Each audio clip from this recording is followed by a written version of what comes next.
ज़ैगम साहब ये फरमाइएगा कि ये जो स्टेटमेंट्स दिए गए हैं वज़ीर आला केपी की जो मुज़ाहिमती सियासत दिख रही है, क्या आपको लगता है ऊपर जैसे रज़ा साहब ने कहा कि एक मनसूबाबंद किस्म के बयानात हैं दबाव डालने के लिए, तसादुम से हासिल क्या करेंगे या अब करना क्या चाह रहे हैं?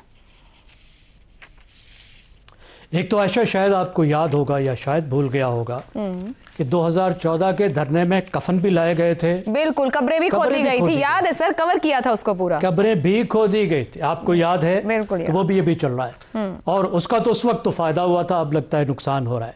देखिए, जो इस वक्त पीटीआई की सियासत है उसकी अगर बुनियादी चीज़ कोई रही है तो वो इश्तिआल अंगेज़ी है। और इस इश्तिआल अंगेज़ी के दो सिरे हैं, दो डायरेक्शंस हैं। एक डायरेक्शन है अवाम में इश्तिआल अंगेज़ी कह लें, जज्बात कह लें, नाराज़गी कह लें हुकूमत के ख़िलाफ़ और इदारों के ख़िलाफ़। ये वाली साइड तो बड़ी ज़बरदस्त कामयाब रही है। इसलिए कामयाब रही है कि पीटीआई ने जब से वो मरकज़ी हुकूमत से निकली है ना सिर्फ मकबूलियत बरकरार रखी है बल्कि शायद बढ़ाई है।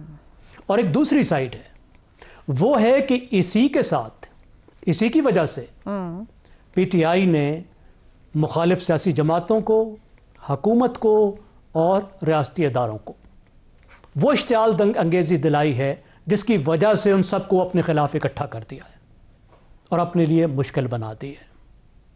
अगर आप देखें जिन वाक़यात की हम बात कर रहे हैं तो उनका अंत भी इश्तिआल अंगेज़ी के सिवा तो कुछ नहीं है।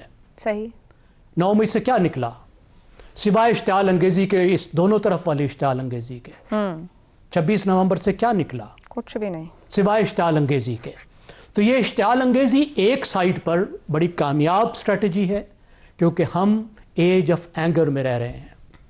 नौजवान मायूस भी हैं और गुस्से में भी हैं और जो उनके गुस्से को डायरेक्शन देता है उसके पास उनका दिल आ जाता है। लेकिन दूसरी तरफ से हकायक भी तो मौजूद है ना। आप तमाम मुखालिफों को मुश्तिल करके इकट्ठा कर दें तो मुश्किल होगी।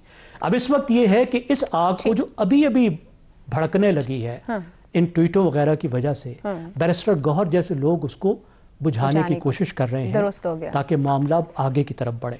लेकिन सुहेल आफरीदी अपनी जिम्मेदारी निभा रहे हैं जिसकी वजह से उनको लगाया गया था। बस देखना यह है कि आवाज उस तरह सुनी नहीं जा रही।